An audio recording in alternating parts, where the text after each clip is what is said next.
నాతో కూడా తీసుకొస్తాను.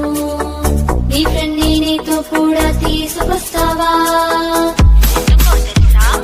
ఎన్నో కొత్త పాటలు, వెరైటీ వెరైటీ ఆటలు, మంచి మంచి స్కిట్లు నేర్చుకుంటాము.